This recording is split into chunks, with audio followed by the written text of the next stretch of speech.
ఇది మతం మార్చుకున్న ఒక క్రిస్టియన్ కథ. ఒక వ్యక్తి హిందూ మతం నుండి క్రిస్టియన్ గా మారాడు.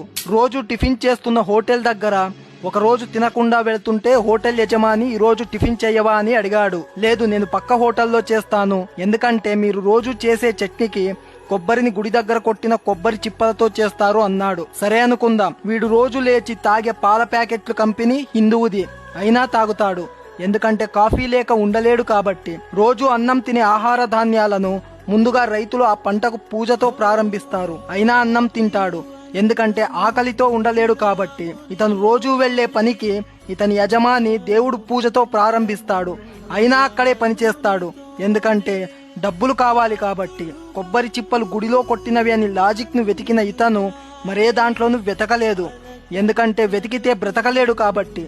మీరు మతం మారటం మీ ఇష్టం, కానీ మరీ దిక్కుమాలిన వాళ్లలా ప్రవర్తించకండి.